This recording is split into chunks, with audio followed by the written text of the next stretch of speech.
অতিরিক্ত বৃষ্টিপাতে পুরো কৃতিকপুঞ্জ ফ্যাকাশে রূপ ধারণ করেছে। থোকায় থোকায় বাগান বিলাসগুলো ঝরে পড়ে আছে পিচে ঢাকা ফ্রন্ট ইয়ার্ড জুড়ে। অনুর সন্ধিহান দৃষ্টিপাত এড়াতে লাজুক অরু খোলা জানালা গলিয়ে বাইরে চেয়ে আছে সেই তখন থেকে। সারা রাত ঝড়ের তোপে কেমন নেতিয়ে পড়েছে সৌন্দর্যবর্ধক গাছপালাগুলো। আজ সূর্য উঠেছে, গাঢ় তার সোনালি কিরণ। খুব সম্ভবত দুপুর গড়াতেই গাছগুলো আবার আগের রূপ ধারণ করবে। এই মুহূর্তে অনুর নিজেরও বেশ ইতস্তত বোধ হচ্ছে অরুর সাথে কথা বলতে। কি বলে ফেলেছে, ওই জন্যই তখন থেকে ওদের মাঝে পিনপতন নীরবতা বিরাজমান। এই অস্বস্তিদায়ক মুহূর্তটাকে কোনো মতে এড়িয়ে যাওয়ার দরুন হাতের আঙুলে ওড়না পেঁচাতে পেঁচাতে অনুই ডেকে উঠল প্রথমে। বলছিলাম যে ওরু, মানে বলছিলাম। এই আপা, আজকে তোদের ফ্রি ওয়েডিং পার্টি না? হ্যাঁ, রাতে কত মজা হবে বলতো। অনুকে কথা বাড়ানোর কোনরূপ ফুসরত না দিয়েই পিছনে তাকিয়ে ফট করে কথাটা বলে উঠল অরু। ভাবটা এমন যেন ও নিষ্পাপ একটা বাচ্চা, বিয়ে বাসর কিংবা জায়ানকৃতিক এসবের কোনোদিন নামও শোনেনিও। অরুর কথায় স্বস্তি পেল অনু। তৎক্ষণাৎ হ্যাঁ সূচক মাথা নাড়িয়ে বলল, হ্যাঁ, অ্যালিজা পুরো আয়োজন করছে শুনলাম। আমাদের দেশে আবার এসব হয় নাকি? কিন্তু মুহূর্তেই ভার হয়ে এলো অনুর মুখশ্রী। আধার ঘনালো পান পাতার মতো উজ্জ্বল মুখটাতে। অরু এগিয়ে এসে শুধালো, কিন্তু কি আপা? অরুর জিজ্ঞাসু দৃষ্টির পাশে অনু জবাবের উৎস খুঁজে পেয়েছে কি পায়নি তার আগেই নিচতলা থেকে প্রচণ্ড চেঁচামেচির আওয়াজে দুবন হকচকিয়ে উঠল ওরা। আওয়াজ শুনে মনে হচ্ছে কেউ কাউকে মারছে খুব। সকাল সকাল আবার কৃতিক কারোর সাথে ঝামেলা শুরু করলো না তো? কথাটা বোধগম্য হতেই কলিজার পানি শুকিয়ে এলো অরুর। এই মানুষটা ঝামেলা মারামারি এসব না করে অরুকে একদণ্ড শাস্তি দিতে পারে না নাকি? না, পারে না।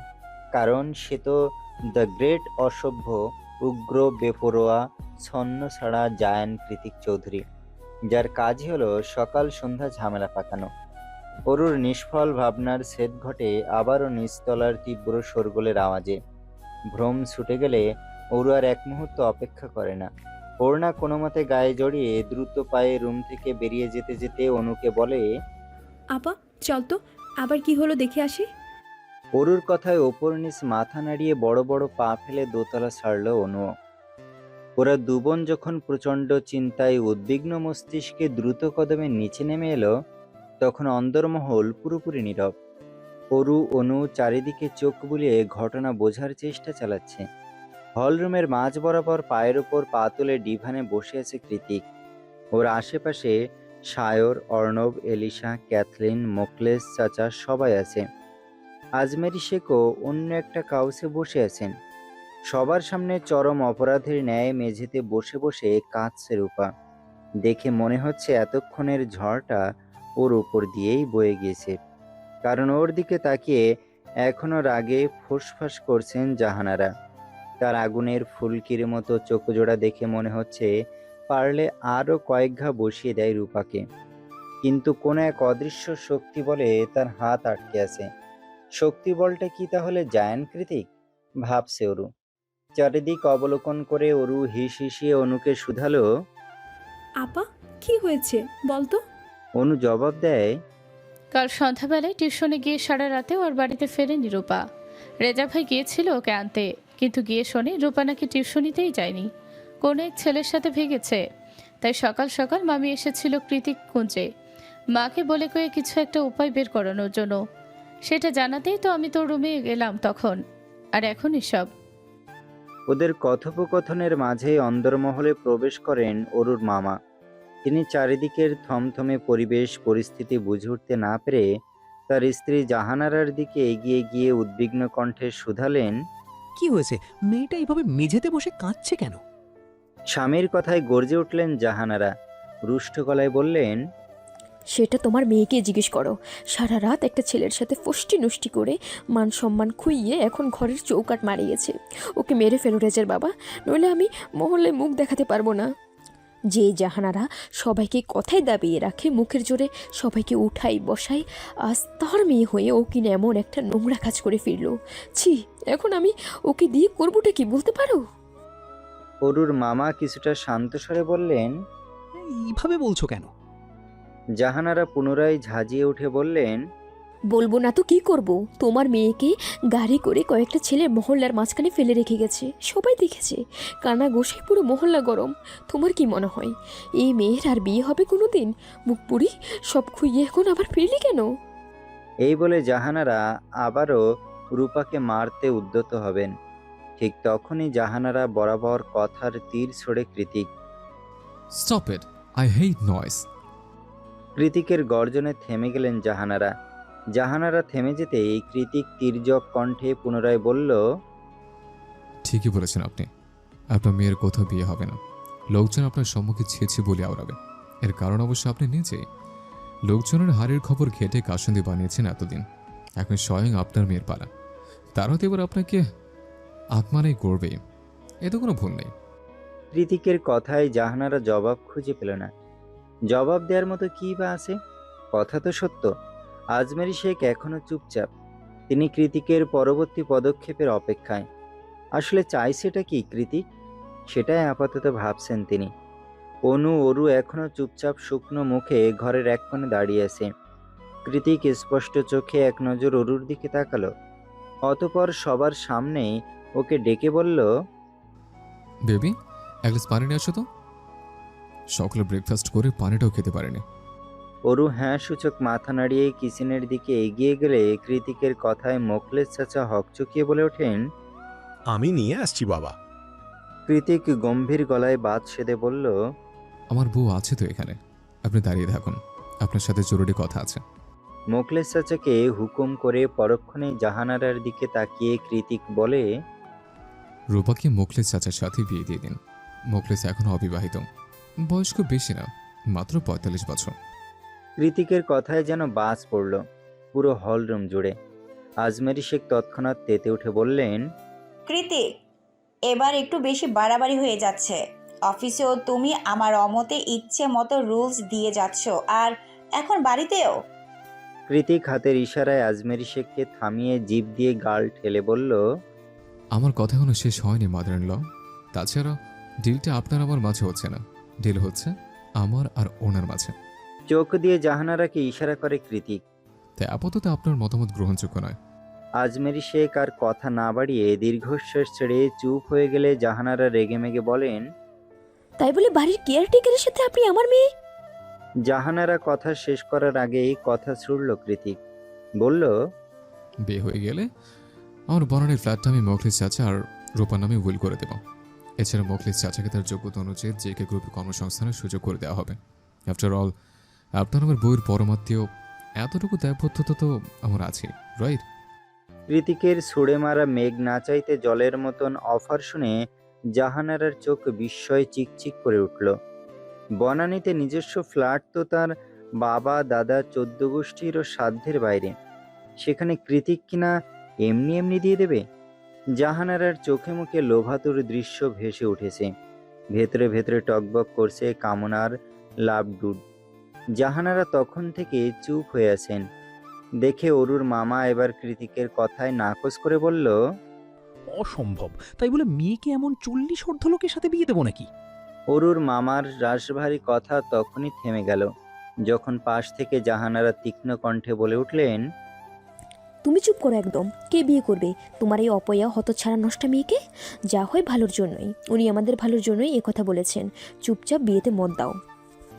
তাছাড়া অমন বিশাল ফ্ল্যাটের মালিক হলে মোখলেসকে জামাই বানাতে আমার কোনো অসুবিধা নেই। এদিকে এই কাহিনীর মূল চরিত্র মোখলেস চাচা এখনো হতবিহ্বল চোখে একে একে সবার কথা শুনে যাচ্ছে। কৃতিক কি আসলেই তাকে বিয়ে দিয়ে তার এত বছরের বিষাদময় আয়বুড়ো নাম ঘোচাবে নাকি? সেটাই আপাতত ভাবছে মোখলেস চাচা। সবার মাঝে নীরবতা বিরাজমান। শুধুমাত্র রূপা মায়ের হাত পা ধরে কান্নাকাটি করছে যাতে তাকে মোখলেস চাচার কাছে বিয়ে না দেওয়া হয়। অনু আর অরু মামিকে বোঝানোর চেষ্টা করছে, কিন্তু জাহানারা তার সিদ্ধান্তে অনড়। তিনি উল্টে খানিকটা দোনামানা করে কৃতিককে প্রশ্ন করেই বলেন, বলছে যে বিয়েটা হয়ে গেলে সত্যি ফ্ল্যাট পাবে তো ওরা? কৃতিক গভীর গলায় বলল, এখন বিয়ে হলে উল্টা এখনই হবে। আমার কাগজপত্র সব রেডি। কৃতিকের কথায় জাহানারা পুলকিত হয়ে নিজের স্বামীর উদ্দেশ্যে বলল, ওগো, তাহলে আর দেরি কেন? কাজী আনার ব্যবস্থা করো, আজকে বিয়ে হবে ওদের। অরুর মামা খুব যে সৎ মানুষ তা নয়। টাকা, আধিপত্য এসবের লোভ তাঁরও আছে। মেয়ের সূত্র ধরে যদি এভাবে রাতারাতি লাখপতি হয়ে যাওয়া যায় তো ক্ষতি কি? হোক বিয়ে। মেয়ে তো আর পানিতে পড়ে যাচ্ছে না। উল্টো মোকলেসকে জামাই বানিয়ে নাকের ডগায় দড়ি দিয়ে ঘুরানো যাবে, ব্যাপারটা মন্দ হবে না। অবশেষে মনে মনে হাজারো লাভ লসের হিসেব কষিয়ে তবেই তিনি চললেন কাজী খোঁজার উদ্দেশ্যে। শেষমেশ নানান জল্পনা কল্পনা রীতি টেনে রূপার বিয়ে হতে হতে সকাল গড়িয়ে বিকেল হলো। এক হাতে রূপাদের বিয়ে হয়েছে আর অন্য হাতে ফ্ল্যাটের চাবি উঠেছে জাহানারার কোমরের গোছায়। আজমেরি শেখের কিছু বলার ছিল না, বললেও হয়তো জাহানারা পাত্তা দিতেন না। তাই নিজের গুরুগম্ভীরতা ধরে রাখতে চুপই রয়েছিলেন তিনি। আজকাল কৃতিকের কর্মকাণ্ডে তিনি শুধুই নীরব দর্শক মাত্র। কোনো কিছু বলার বা কৃতিকের বাইরে গিয়ে কোনো সিদ্ধান্ত নেওয়ার হেতু রাখে না কৃতিক। ব্যাপারটা আজমেরি শেখের নিকট চরম বিরক্তির পর্যায়ে উঠে এসেছে। তাও তিনি নিশ্চুপ, কারণ একটাই, অনুর বিয়ে। অনুর বিয়েটা সর্বোত্তম পন্থায় দিতে চান তিনি। তারপর না হয় একে একে দান চালা যাবে, তাড়াহুড়োর কিছু নেই। তাছাড়া আজমেরি শেখের তাড়াহুড়ো জিনিসটা পছন্দ নয় মোটে। আজ যেহেতু বিয়ের প্রথম দিন, তাই মেয়ে জামাইকে নিয়ে খুশি মনে বাড়ি ফিরছেন জাহানারা। কে জানে, হয়তোবা অনুর বিয়ে উপলক্ষে একদিন বাদে আবারও পুরো পরিবার শুদ্ধ কৃতিক কুঞ্জে হাজির হবেন তিনি। অরু তড়িঘড়ি পায়ে মাত্রই প্রবেশ করেছে কৃতিকের রুমে। রাগের তোপে শরীরটা রি করছে ওর। এখানে আসতে আসতেই ঠিক করে নিয়েছে যা হওয়ার হয়ে যাক। আজকে কৃতিককে কিছু কড়া শুনিয়ে তবে এখান থেকে যাবে ও। কৃতিক তখন রুমেই ছিল। আপাতত তার মনোযোগ ল্যাপটপে নিবদ্ধ। অরু ভেতরে গিয়ে আচমকা কৃতিকের মুখের সামনেই ল্যাপটপটা ঠাস করে বন্ধ করে দিল। অরুর কাণ্ডে কৃতিক কিছুটা রাগী গলায় বলল, হোয়াটস রং অরু? কাজ করছে তো? অরুর এক অগাধ বিশ্বাস কৃতিক ওকে পাগলের মতো ভালোবাসে। অন্য সবার সাথে যাই করুক না কেন, তবে অরু যদি কৃতিকের কলিজাটাও চিবিয়ে খেয়ে নেয় তবুও কৃতিক টু শব্দটাও করবে না। সেই সাহস থেকে রাগে ফুঁসতে ফুঁসতে ও বলল, কাজ পরে করবেন, আগে বলুন এত বড় একটা অন্যায় কেন করলেন? মামিকে লোভ দেখিয়ে কেন মোকলেস চাচার মতো একটা 40 অর্থের লোকের সাথে রূপার কেন বিয়ে দিলেন? বিয়ে কি একটা ছেলে খেলা? হ্যাঁ, যে যার সাথে খুশি যেভাবে খুশি বিয়ে দিয়ে দিবেন? আমি খুব ভালো করে জানি রূপা উদা হওয়ার থেকে শুরু করে এত কাহিনীর পেছনে নিশ্চয়ই আপনার হাত আছে। বলুন কেন করেছেন এসব? অরুর একাধারে বলে যাওয়ার ননস্টপ কথার বহরে কান না দিয়ে পুনরায় ল্যাপটপে মন দিয়ে কৃতিক শান্ত স্বরে বলল, বড়দের কথা তো জানতে হয় না অরু, ভুলে গেছিস আমি যে তোর 12 বছরের বড়? কৃতিকের কথায় অরু বিরক্ত হয়ে বলল, তো এতই যখন আপনি বড়, আমি যে আপনার 12 বছরের ছোট সেটা কাল রাতে মনে ছিল না? হ্যাঁ, এত করে বলেছিলাম, ছাড় দিয়েছিলেন একটু, তখন তো নো ওয়ে করেছিলেন। অরুর আগে ফোঁস করছে, কি বলছে না বলছে কিছু খেয়াল নেই ওর। তাই কৃতিক এবার উঠে গিয়ে অরুর মুখোমুখি হয়ে শটান দাঁড়িয়ে পড়ল। অতপর ঘাড়টা একটু নিচু করে নরম শান্ত গলায় শুধালো, কি হয়েছে? এত রেগে আছিস কেন? অরু ঠোঁট উল্টিয়ে শক্ত গলায় বলল, কেন করলেন এটা? রাগের তোপে তিড়তিড়িয়ে কাঁপতে থাকা অরুর ফিনফিনে ঠোঁটে বৃদ্ধাঙ্গুলি বুলিয়ে কৃতিক একটা দীর্ঘশ্বাস ছেড়ে বলল, তুই আমাকে না বললেও তোর শরীর আমাকে বলে দেয় আমার অবর্তমানে তোর উপর দিয়ে ঠিক কতটা ঝড়ঝাপটা গিয়েছে। শুধুমাত্র আমাকে ভালোবাসার অপরাধে, আমাদের বিয়েটা মেনে নেওয়ার অপরাধে তোর আশেপাশের মানুষগুলো তোকে ঠিক কী পরিমাণ মানসিক যন্ত্রণায় ভুগিয়েছে সেটা তোর চেহারা, তোর শরীর দেখে বুঝে গেছে আমি। ইউএসএ থেকে আসার পর তোর অবস্থা দেখে নিজের শাস্তি দিতে ইচ্ছে করছিল। তোকে যতবার চোখের সামনে দেখছিলাম ততবারে নিজের রাগ সামলাতে পারছিলাম না আমি। মস্তিষ্কে আগুন হয়ে উঠছিল আমার। ইচ্ছে করছিল আরও আগে দেশে না ফিরে শাস্তির স্বরূপ নিজেকে নিজে শেষ করে দেয়। ফলস্বরূপ তোকে বারবার এড়িয়ে গিয়েছে। অরু এখনো প্রশ্নসূচক দৃষ্টিতে তাকিয়ে আছে। ডাগর ডাগর চোখ দুটো কৌতূহলে পরিপূর্ণ। ওর কৌতূহলের জোয়ারে কিছুটা ভাটি দিতে আবারও বলা শুরু করে কৃতিক। মনে আছে আমি বলেছিলাম তুই নিশ্চিন্তে থাক, পুরো দুনিয়া আমি দু হাতে সামলে নেব। যে সমাজ আমার বউয়ের দিকে আঙুল তুলবে সেই সমাজের নিয়মে আমি পাল্টে ফেলব। হয়তো কিছুটা দেরি হয়েছে, কিন্তু আমি সেটাই করেছি। সমাজের রিপ্রেজেন্টেটিভ হিসেবে তোর মামি তোর দিকে বারবার আঙুল তুলেছে। তোর আমার বয়সের পার্থক্য নিয়ে তুচ্ছ তাচ্ছিল্য করেছে। তোর শরীরে আমার করা ভালোবাসার স্পর্শগুলোকে নোংরা বলে আখ্যায়িত করেছে। এই জন্যে আমি ওনার কথার বান ওনাকে দিয়েই কাটিয়েছে। আজ প্রথম ওনার মেয়ে শরীরে নোংরা স্পর্শে কলঙ্ক উঠেছে, পুরো মহল্লার কাছে খারাপ আখ্যায়িত হয়েছে। তারপর দিন শেষে লোভের তাড়নায় উনি আবার ওনার মেয়েকে এমন একজন লোকের সাথে বিয়ে দিয়েছেন যার সাথে ওনার মেয়ের বয়সের পার্থক্য 1, 2 কিংবা 12 বছর নয়, গুনে গুনে 26 বছর। আজ থেকে তোর মামি আর তোর সামনে সমাজ নিয়ে একটু শব্দও করবে না, কারণ আমি সমাজের নিয়মটাই ভেঙে দিয়েছে। কৃতিকের কথায় হতবাক হয়ে ওর দিকে হাঁ করে তাকিয়েছে অরু। চোখ দুটো আগের চেয়েও বৃহৎ আকৃতি ধারণ করেছে। মনে মনে ভাবছে, মানুষ এতটা গভীর আর সুকৌশলী চিন্তা কিভাবে করতে পারে? অরু তখন থেকে হতবুদ্ধি হয়ে দাঁড়িয়ে আছে দেখে কৃতিক ভুরু উঁচিয়ে শুধালো। কি বউ, সবটা মাথার উপর দিয়ে গেল তো? অরু নির্লিপ্ত চোখে হ্যাঁ সূচক মাথা নাড়ালে কৃতিক ওকে বুকের মধ্যে টেনে এনে বলল, চিন্তা নেই, মোখলেস চাচা মানুষ হিসেবে অসাধারণ। তাছাড়া ওরা যাতে ভালো থাকে সে সব ব্যবস্থা আমি নিজ সাথে করব। তার চেয়ে বড় কথা, রূপা যার সাথে পালিয়েছিল সে ছেলেটা মোটেও সুবিধার না, এক কথায় ডাকাত বলতে পারিস। আই এম শিওর ও রূপাকে দূরে কোথাও নিয়ে পাচার করে দিত। অরু নিজের নরম দুহাতে কৃতিকের চওড়া পিঠখানা আঁকড়ে ধরে ওর শক্ত বুকের মাঝ বরাবর মুখ ডাবিয়ে দিয়ে বলল, আপনি কি জানেন, আপনি একটা বেস্ট হাজব্যান্ড, সবার থেকে বেস্ট। আজ থেকে আপনি যে নিশানা ধরে পথ এগোবেন, আপনার ফেলে যাওয়া সেই পায়ের ছাপে পা রেখে চোখ বন্ধ করে এগিয়ে যাব আমি, প্রমিস। এই যে পিঙ্কি প্রমিস। মিষ্টি হেসে কথাটা বলে কৃতিকের খড়খড়ে কোনো আঙুলের ভাঁজে নিজের কোমল তুলতুলে কোনো আঙুলটা প্রবেশ করালো অরু। যেহেতু নিজেরা এদেশে ওদের চেনা পরিচিত তেমন কেউ নেই, তাই প্রি ওয়েডিং এর পার্টিটা কৃতিক কুঞ্জের ছাদে আয়োজন করা হয়েছে। মাত্রই কেক টেক কেটে মাদুর পেতে আড্ডা দিতে বসেছে সবাই। আগামীকাল অনু প্রত্যয়ের গায়ে হলুদ, পরশু বিয়ে। তারপর সারা জীবনের জন্য এই পরিবারের অতিথি হয়ে যাবে অনু। অরুর তো তাও বাড়িতেই বিয়ে হয়েছে, তার উপর কৃতিক ওকে বাচ্চাদের মতো করে আগলে রাখে। কিন্তু অনুকে তো শ্বশুর বাড়ি যেতে হবে, পুরো একটা আলাদা পরিবারের সাথে নিজেকে মানিয়ে গুছিয়ে নিতে হবে, দিন রাত সংসার সামলাতে হবে। সেসব ভাবতে গেলেই প্রত্যয়কে নিজের করে পাওয়া বিয়ের আনন্দ সবকিছু কেমন ফিকে হয়ে যাচ্ছে অনুর হৃদয়ে। এই আড্ডাতে অনু ছাড়াও আরও একজনের মুখটা মলিন হয়ে আছে। সে হলো এলিশা, যার কিনা এই বিয়ে নিয়ে সবচেয়ে বেশি আগ্রহ ছিল। সেই সকাল থেকে মুখ ভার করে বসে আছে, প্রয়োজনের বাইরে কারোর সাথে একটা কথাও বলছে না। কি অদ্ভুত! অনুর মন খারাপের কারণ জানে অরু, কিন্তু এলিশার এই মাত্রাতিরিক্ত বিষণ্ণতা কিছুতেই ধরতে পারছে না ও।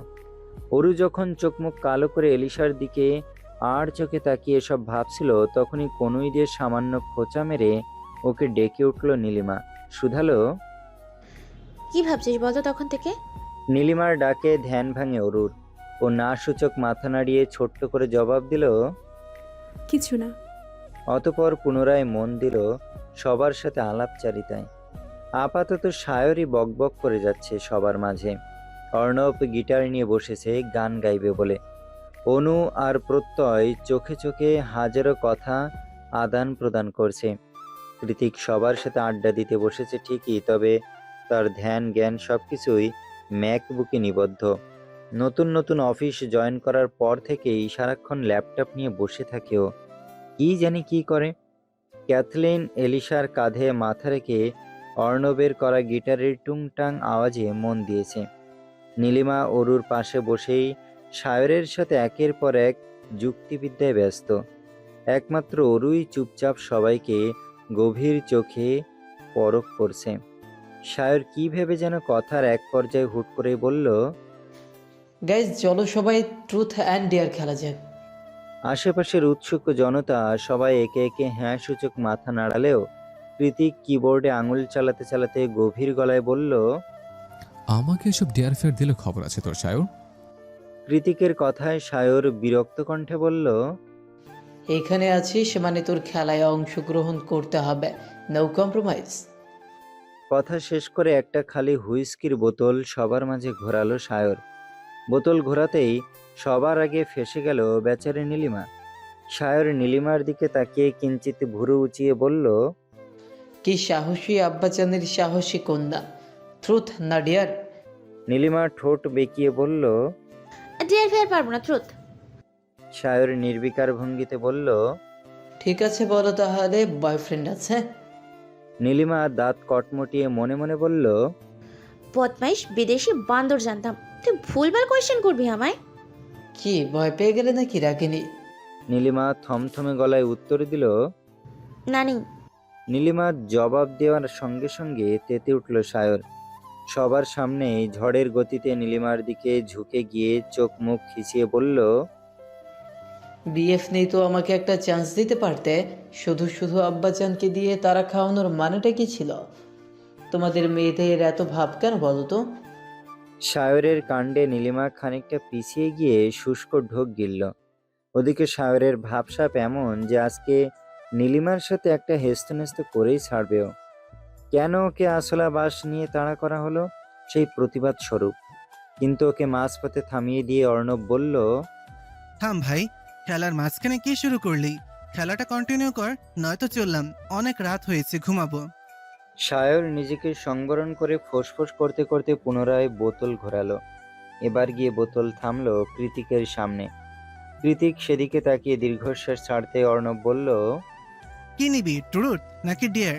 কৃতিক নির্লিপ্ত কণ্ঠে বলল, ট্রুথ, তবে কোনোরূপ ফাজলাম করবি না বলে দিলাম। অর্ণব কৃতিকের সতর্ক বার্তায় 2 পয়সার তোয়াক্কা না করে সঙ্গে সঙ্গে প্রশ্ন ছুড়ল ওকে, ওরুকে তোর ফার্স্ট দেওয়া গিফট কি ছিল? আর এমন কি স্পেশাল গিফট যা তুই ওকে দিতে চাস এখনো দেওয়া হয়নি? অর্ণবের কথা শেষ হলে কৃতিক ম্যাকবুক থেকে চোখ সরিয়ে অরুকে পর্যবেক্ষণ করল, যে লাজুক লতা হয়ে দাঁত দিয়ে কানের পেছনে চুল গুজে কৃতিকের দৃষ্টি এড়াতে বারবার এদিক ওদিক তাকাচ্ছে। কৃতিক অরুর দিকে দৃষ্টি রেখেই একটু ভেবে বলল, আই থিঙ্ক ফার্স্ট গিফট ছিল কিছু পাজামা সেট, আর স্পেশাল গিফট যদি বলিস then I want give her my best DNA. এ কি ঠোঁট কাটা কথা! কৃতিকের কথা শুনে কাশি উঠে গেল সবার। অরু লজ্জা ঠিকই তুলে কৃতিকের দিকে তাকিয়ে কটমটিয়ে বলল, নির্লজ্জ লোক। কৃতিক ঠোঁট উল্টে নির্বিকার ভঙ্গিতে বলল, আশ্চর্য, ট্রুথ আর ডেয়ার খেলা হচ্ছে, তাই তো আমি সত্যিটা বললাম। অরু চোখ মুখ খিচিয়ে বলল, এই, সত্যি কে বলতে বলেছে আপনাকে? ওদের স্বামী স্ত্রীর বা কবিতণ্ডার মাঝে সায়র হো হো করে হেসে বলল, শুনেছি স্বর্ণব, যে কে এখনো বাসরটাই করতে পারলো না, এদিকে বাচ্চা উপহার দিয়ে দিচ্ছে। How funny! হ্যাঁ। কৃতিক সায়রের মেলে যাওয়া চোয়ালখানা আলতো হাতে বন্ধ করে দিয়ে বলল, আপাতত মুখটা বন্ধ কর, যখন মনে হবে তখন ঠিকই টের পাবে আদৌ বাসের করেছি কি করিনি। অরু তৎক্ষণাৎ সবার মধ্যে থেকে উঠে গিয়ে গটগটিয়ে নিচে চলে গেল। সায়র হাঁক ছেড়ে বলল, আরে লোকেশি, কোথায় চলে যাচ্ছ? খেলা তো শেষ হয়নি। সায়র কথাটা উচ্চারণ করার সঙ্গে সঙ্গে কৃতিক আচমকা সায়রের গলা চেপে ধরে বলল, শালা তোকে কতবার বলেছে আমার বউকে তুই ডাকবি না কখনো? আমার ঢং করে এই লোকেশে রাখা হচ্ছে, আজ তোর খবর আছে।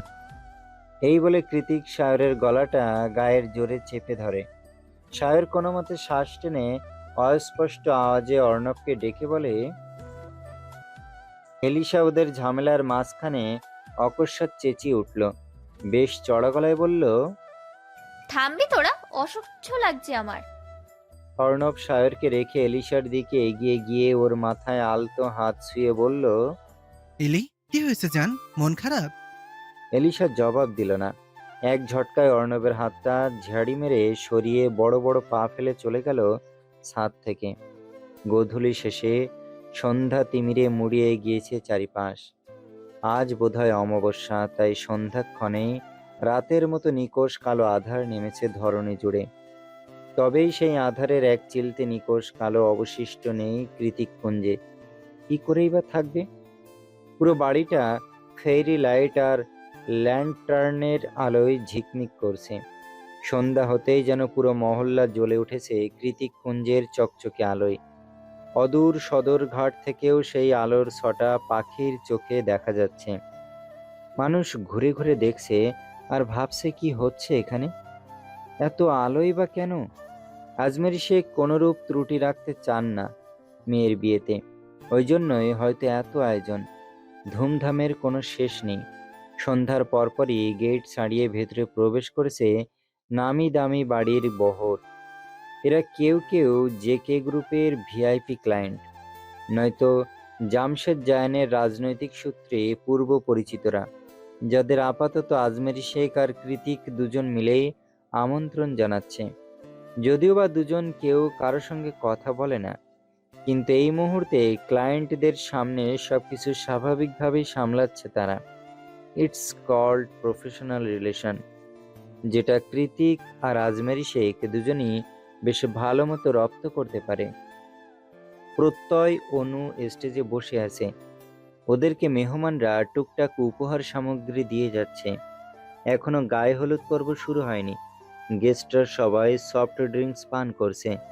কৃতিক অনেক বছর পর দেশে ফেরার দরুন অনেকেই এগিয়ে এসে ওর সাথে কুশল বিনিময় করে যাচ্ছে। এলিশা মাত্রই অন্দরমহল থেকে বেরিয়েছে। ওর পরনে ল্যাভেন্ডার কালারের লেহেঙ্গা। গায়ে হলুদের প্রোগ্রাম হলেও আলাদা কোনো ড্রেস কোড ছিল না বলে যে যার মতো জামা কাপড় পরে নিয়েছে ওরা। তবে অর্ণব এলিশার সাথে মিলিয়ে ল্যাভেন্ডার কালারেরই পাঞ্জাবি চড়িয়েছে গায়ে। শায়রের আপাতত দেখা মিলছে না। Kritik maroon velvet Prince coat পরেছে, সেই সাথে ব্ল্যাক স্কিন ডেনিম। ঘাড় ছুঁই ছুঁই চুলগুলো আজ বেশ অনেকটা ছোট করা হয়েছে। এলিশাকে বেরোতে দেখে অর্ণব ওর হাত টেনে আহত সুরে বলল, কথা বলছিস না কেন এলি? কি হয়েছে? এলিশা কঠোর গলায় বলল, হাত ছাড় অর্ণব, ভালো লাগছে না। না, ছাড়বো না। ওদের এই বাক বিতণ্ডার মাঝেই একদম হুট করেই স্টেজে এন্ট্রি নিল দুজন ব্রাইডমেড। প্রথমে লাল নীল চোখ ধাঁধানো লাইট, অতঃপর হঠাৎ করেই বেজে ওঠে সবার প্রিয় গান। এলিশা অর্ণব তৎক্ষণাৎ নিজেদের তর্ক বিতর্কের ইতি টেনে অবাক চোখে স্টেজে তাকালো। শায়র মাত্রই কিছু মিষ্টি আর দহি নিয়ে এক সাইডের টেবিলে বসেছিল। ও সিদ্ধান্ত নিয়েই নিয়েছে এই বিয়েতে ও ডায়েট ফায়েট ভুলে সব খাবে। তারপর আমেরিকা ফিরে যা হবে দেখা যাবে। যেই ভাবা সেই কাজ। 1 চামচ দধি মুখেও নিয়েছিল কেবল, কিন্তু সেই দধি গলা দিয়ে নামার আগেই ওর চোখ আটকে গেল স্টেজে। দেখলো ফেইরি টেল থেকে নেমে আসা দুটো জলজান্ত পরী স্টেজে হিন্দি গানের সাথে কোমর দোলাচ্ছে। তাদের হাসির ফোয়ারা যেন চারিদিকে মুক্ত দানার ন্যায় ঝরে পড়ছে। সেদিকে তাকিয়ে কয়েকবার পলক ফেলে অস্ফুটে শায়র বলল, এইটা কি আসলেই আমার রাগিনীটা নাকি? হায় আল্লাহ, এত সুন্দর কেন লাগছে? নজর লেগে যাবে তো সবার। পচা মেয়েটাকে কে বলেছে এইভাবে নাচতে? আমার তো হার্টবিট ফেল করছে। ও গড! কৃতিক তখনও ক্লায়েন্টদের সাথে কুশল বিনিময়ে ব্যস্ত। একজনের পর একজন আসছেই। চারিদিকে তাকানোর ফুরসত নেই ওর, নেই স্টেজের দিকেও মন। কিন্তু হঠাৎ করেই ওর কেন যেন মনে হলো স্টেজে এই মুহূর্তে যে মেয়েটা গানের তালে পা দোলাচ্ছে, সুন্দর সুন্দর ভঙ্গিমাতে হেলে দুলে নাচ করছে, সেই মেয়েটাকে ও চেনে। কেন যেন উষ্ণ হৃদয়টা বলছে, একবার ফিরে তাকা কৃতিক, শুধু একবার, and then you will be fucking speechless. Kritik তাকালো, হুট করে নয়, আস্তে আস্তে সময় নিয়ে নজর ঘোরালো। আর তারপর ওর হৃদয়টা ওখানেই থমকে গেল। অরুকে এতটা হাসি খুশি বোধহয় এই জীবনে দেখেনি কৃতিক। তার উপর এমন মাতাল করা নাচ। অরু এত সুন্দর করে নাচতেও পারে? কৃতিক হাঁ হয়ে তাকিয়ে আছে স্টেজে নৃত্যরত ওই অষ্টাদশীর দিকে। পরনে অফ হোয়াইট লেহেঙ্গা, হাঁটু সমান লম্বা চুলগুলো পুরোপুরি বাঁধন হারা তার। গলায় কানে সিঁথিতে সাদা পাথরের ছোট ছোট জুয়েলারিতে অরুকে দেখে চোখ জ্বলে যাচ্ছে কৃতিকের। এই মেয়েটা ওর হৃদয়হরণী। সেই ছোট্টবেলা থেকে নিজের মায়াবলে কৃতিককে বশ করে রেখেছে। আজকে মনে হচ্ছে অরুকে নতুন করে আবিষ্কার করলো কৃতিক। যে অরু নিজেকে মেলে ধরতে জানে, খিলখিলিয়ে হাসতে জানে, বুক ভরে শ্বাস নিতে জানে, কিন্তু কৃতিক তো শ্বাস নিতে পারছে না। ওর তো দম বন্ধ হয়ে আসছে। এই অরুকে দেখে ওর মোটেই স্বস্তি লাগছে না, কেমন হাঁসফাঁস লাগছে। বুকের ভেতরটা সূক্ষ্ম ব্যথায় চিনচিন করছে। বারবার মনে হচ্ছে, আমার বউটা এত কেন সুন্দর, এত কেন নিখুঁত। উপরওয়ালা কি একটুখানি খুঁত রাখতে পারতো না কৃতিককে একটুখানি স্বস্তি দেওয়ার জন্য? এখন যে কৃতিকের মাতাল মাতাল লাগছে খুব। ইচ্ছে করছে নৃত্যরত অরুর পাশে দাঁড়িয়ে সবাইকে অ্যানাউন্সমেন্ট করে বলতে, দেখো সবাই, এই মিষ্টি মেয়েটা আমার বউ, আমার হার্টবিট, আমার সব কিছু, শুধু আমার। ওর নেশায় আমি আসক্ত, সঙ্গীন, প্রণয়াসক্ত। কিন্তু কৃতিক তো সেসব বলতে পারে না, কারণ হৃদয়ের কথা মুখ ফুটে বলে বেড়ানো ওর ধাঁচে নেই। তাই অরুর নাচ শেষ হতেই ওকে টেনে টুনে মহলের মধ্যে নিয়ে গেল কৃতিক। করিডোরের এক প্রান্তে দাঁড়িয়ে অরু একটু ভয়ার্ত গলায় শুধালো, কি হয়েছে?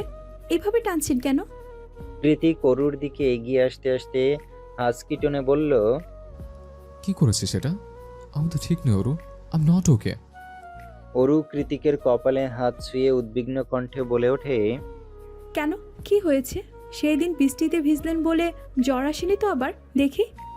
কৃতিক অরুর হাত সরিয়ে দিয়ে নিজের এক হাত অরুর আঁচলের ফাঁক গলিয়ে ওর মেধহীন উদরে ছোয়ালো। কৃতিকের শক্ত হাতের স্পর্শে তৎক্ষণাৎ কেঁপে উঠল অরু। কম্পিত কণ্ঠে বলল, কি করছেন? আঁচলটা এলোমেলো হয়ে যাবে তো। হরে হোক, তুই যে আমাকে এলোমেলো করে দিয়েছিস, তার কি হবে? এভাবে কেন নাচতে গেলে? আমার যে এখন বুকে ব্যথা করছে খুব, মনে হচ্ছে মরে যাব। তোকে এখান থেকে কাছে পেতে ইচ্ছে করছে, কিন্তু সেটা তো এই মুহূর্তে সম্ভব নয়, কারণ বাইরের সবাই আমার সাথে মিট করার জন্য ওয়েট করে বসে আছে। তাহলে এখন আমি কি করব? তোর প্রতি এত কেন আসক্তি আমার? কেন এত সুন্দর তুই, বল না। তোকে কাছে না পেয়ে আমি যদি বুকের ব্যথায় মরে যাই, তখন সব দোষ তোর হবে। কৃতিক উদ্ভ্রান্তের একের পর এক বুলি আওড়ে যাচ্ছিল। ওর চোখে মুখে ভীষণ কাতরতা, ভীষণ অসহায়ত্ব। কিন্তু এই পর্যায়ে এসে ওর মুখটা হাত দিয়ে আলতো করে চেপে ধরল অরু। অতঃপর কৃতিকের চোখে চোখ রেখে না সূচক মাথা নাড়ালো। কৃতিকের একটা হাত তখনও পেছনে লুকোনো। অরু চুপচাপ দাঁড়িয়ে আছে দেখে কৃতিক এবার বিনা দ্বিধায় হাঁটু ভেঙে বসে পড়ল ওর সামনে। আলতো হাতে শাড়ির আঁচলটা সরিয়ে নির্লিপ্তে ঠোঁট ছোয়ালো অরুর তুলতুলে কোমল উদরে। এরপর অন্য হাতটা সামনে বাড়িয়ে কাঁচা হলুদের রঙে রাঙিয়ে দিল অরুর সমগ্র উদর। কৃতিকের এক একটা কাজে প্রত্যেকবারই বিস্ময়ে হতবিহ্বল হয়ে পড়ে অরু। এবারও তার বিপরীত নয়, তবে এই মুহূর্তে বিস্ময়ের চেয়েও লজ্জায় চুপসে গিয়েছে ও। কৃতিক কি করলো এটা? কারো চোখে পড়লে নিশ্চয়ই অরুকে পাগল ভাববে। তারা তো আর জানে না যে অরুর একটা পাগল স্বামী আছে। অরু আপন মনে হিজিবিজি ভাবছে। কৃতিকের ঘোর কাটেনি তখনও। ও উঠে দাঁড়িয়ে অরুকে এক ঝটকায় পিছনে ঘুরিয়ে অরুর লম্বা চুলগুলো একপাশে সরিয়ে দেয় এবং এর পরপরই পুনরায় নিজ হাতে হলুদ রঙে রাঙিয়ে দিল ওর কোমল পৃষ্ঠদেশ। অতঃপর সেভাবেই পেছন থেকে দুহাতে শক্ত করে অরুর কোমর জড়িয়ে ধরে। ওর হলুদ লাগানো পৃষ্ঠদেশে নিজের গাল ঘষে দিল পরম আবেশে। কৃতিকের খড় দাঁড়িয়ে সুচালো অনুভূতি আর ঠোঁটের স্পর্শে আরও এক দফা কাঁপুনি দিয়ে ওঠে অরুর সর্বাঙ্গ। ও আর সহ্য করতে পারল না কৃতিকের এমন এলোমেলো স্পর্শ। অগত্যই কৃতিকের দুর্বলতার সুযোগ নিয়ে এক ছুটে পালিয়ে চলে গেল কৃতিকের দৃষ্টির অগোচরে। মস্ত বড় আলিশান বাড়িটা আজ 60-এর দশকের নামি দামি রাজপ্রাসাদের মতোই জাঁকজমকপূর্ণ হয়ে সেজে উঠেছে। এটাকে এক ঝলক দেখায় কে বলবে যে এই বাড়িটায় গত কয়েক বছর যাবৎ মানবশূন্য হয়ে দিনাতিপাত করেছে। তখন অরু আর অনুব্যতীত পুরো বাড়িটাই ছিল ভুতুড়ে, বাড়ির ন্যায় শুনশান জনমানবহীন। যদিও বা মামিরা আসতো কম বেশি, তবে সেটাও তাদের প্রয়োজনে। তাছাড়া মামিদের আগমন অনুর নিকট সর্বদাই ছিল মোক্ষম আতঙ্কের কারণ।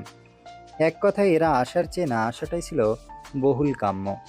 আজ বাড়িতে কোনো আতঙ্ক নেই, চারিদিকে খুশির ফোয়ারা বইছে। প্রত্যয় অনুর গায়ে হলুদের আয়োজনে বাড়িতেই করা হয়েছে, যার ফলস্বরূপ প্রত্যয়দের বাড়ির সবাইও এখানেই উপস্থিত।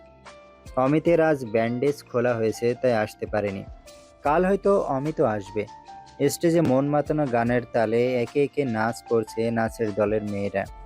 ভিআইপি অতিথি থেকে শুরু করে সকলের মনোনিবেশ আপাতত স্টেজে আটকে আছে। হাত ভর্তি মেহেদি নিয়ে স্টেজে প্রত্যয়ের পাশেই বসে আছে অনু। চোখের সামনে মজার মজার খাবার, অথচ কিছুই খেতে পারছে না মেয়েটা। ওদিকে সকাল থেকে না খাওয়ার দরুন পেটটাও কেমন গুড়গুড়াচ্ছে ওর। পেটে ক্ষুধা থাকলে সবকিছুই যেমন বিষাদে পরিপূর্ণ, ঠিক তেমনই অনুর কাছেও আপাতত এই নাচ গান হই হুল্লোড় সবকিছু জঘন্য রকম তেতো লাগছে, বড্ড তেতো। অথচ অরুটা এন্ট্রি সঙ্গে কোমর দুলিয়ে সেই যে তখন উদাও হলো, আর খবর নেই। অনু তখন থেকে কেমন হাঁসফাঁস করছে। ওর পাশেই বসেছিল প্রত্যয়। কোম্পানির বিভিন্ন কর্মকর্তা কর্মচারীরা এসে সে শুভেচ্ছা জানিয়ে যাচ্ছে প্রত্যয়কে, কিন্তু অনুর তাতে কোনো আগ্রহ নেই।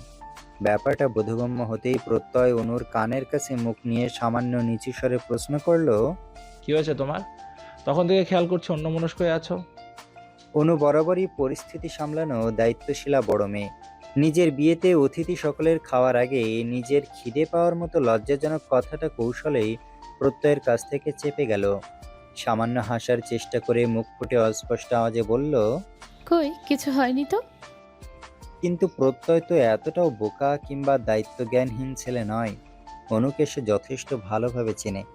তাই অনু বলা সত্ত্বেও সবার মাঝে থেকে স্টেজ খালি করে অনুকে নিয়ে সরাসরি অন্দরমহলের ভেতরে চলে যায় প্রত্যয়। যাওয়ার আগে নিজের বড় আপুকে ডেকে বলে অনুর রুমে যাতে 1 প্লেট কাচ্চি পাঠিয়ে দেওয়া হয়। একটু পরেই ওরা আসছে, তখন না হয় হলুদ লাগানো যাবে। রুমের ভেতরে প্রবেশ করে অনু ঠোঁট উল্টে বলল, এত মেহমানদের বসিয়ে রেখে আমাদের এভাবে চলে আসা কি ঠিক হলো? প্রত্যয় হাত ধুয়ে সে পাঞ্জাবির হাতা গুটিয়ে অনুর মুখে পোলাওয়ের লোকমা তুলে দিতে দিতে বলল, যাবে তো, তার আগে খেয়ে নাও, নয়তো তোমার পেটের গুড়গুড় আওয়াজ আমি একা নই, পুরো কৃতিক কুঞ্জ শুনে ফেলবে। অনু খাবার চিবোতে চিবোতে নরম স্বরে বলল, আপনি কিভাবে বুঝলেন আমার যে খিদে পেয়েছে? প্রত্যয় অনুর চোখে অনিমেষ চেয়ে থেকে বলল, আমি কিভাবে বুঝলাম সেটা ম্যাটার করে না, ম্যাটার হলো সেদিন এত করে বোঝানোর পরও তুমি আমাকে কিছু শেয়ার করছো না, নিজের ভেতরের কথা ভেতরেই আটকে রাখছো। আচ্ছা অনু, একবারও কি ভেবে দেখেছো আজ রাত পেরোলে কাল যে আমরা স্বামী স্ত্রী হয়ে যাব, তুমি আমি আমরা হয়ে যাব। তোমার সকল ভয় লজ্জা আমি নির্দ্বিধায় হরণ করে নেব, তোমার জীবনের সর্বাধিক গুরুত্বপূর্ণ ব্যক্তিটি হব আমি। অথচ সে আমার কাছেই তুমি ইজি হতে পারছো না এখনো। সামান্য খিদে পেয়েছে এই কথাটুকু বলতে দ্বিধাবোধ করছো কেন? অনু প্রত্যয়কে মানানোর চেষ্টা করলো, কিঞ্চিত আদুরে গলায় বলল, আমি তো ভেবেছি সবার সামনে খিদে পেয়েছে বলাটা ভালো দেখাবে না, এত লোকজন কে কি ভাববে। অনুর বাকি কথা জিহবাতেই আটকে রইল। তার আগেই প্রত্যয় কিছুটা শক্ত গলায় বলল, কতবার বলেছি আমার সামনে এত ম্যাচুরিটি এত দায়িত্ববোধ দেখাতে হবে না, আমি আছি তো তোমাকে সামলানোর জন্য, একটা প্রত্যয় আছে তো তোমাকে নিজের কাঁধে ঠাঁই দেওয়ার জন্য। তবু কেন যে এত ওভারথিঙ্ক করো কে জানে। ওর কথা শুনে ফিক করে হেসে দিল অনু। অতঃপর প্রত্যয়ের গলাটা মেহেদি শুকানো দুহাতে জড়িয়ে ধরে বলল, এত আশকারা দিচ্ছেন, আমি কিন্তু আপনার মাথায় চড়ে বসবো, তখন বুঝবেন বউয়ের কি জ্বালা। অনুর শরীর থেকে মিষ্টি একটা বউ বউ গন্ধ বেরোচ্ছে। প্রত্যয় ভালোভাবে টের পাচ্ছে সেই সুঘ্রাণ। ও প্রথমে অনুর কপালে কপাল ঠেকিয়ে দীর্ঘ নিঃশ্বাসে আস্বাদন করল। অনু মিষ্টি মেয়েলি সুগন্ধটুকু, তারপর ওর নাকে নাক ঘষে হিসিয়ে বলল, আমি তো চাই তুমি আমাকে জ্বালাও পোড়াও, জ্বালিয়ে পুড়িয়ে একদম নিজের সাথে মিশিয়ে নাও। এই দূরত্ব যে আর ভাল লাগছে না অনু, একটুও ভাল লাগছে না। বাড়ি ভর্তি মানুষ হলেও সেই মানুষের কোনোরূপ আনাগোনা নেই অন্দরমহলের চারিদিকে। সবাই আপাতত স্টেজের ওখানে নাচ গান নিয়ে মেতে আছে। দোতলার করিডোরটা পুরোপুরি নীরব।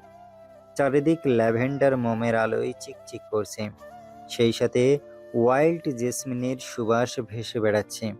ক্ষণে ক্ষণে প্রবল বেগে ধেয়ে আসছে বৈশাখী দমকা হাওয়া।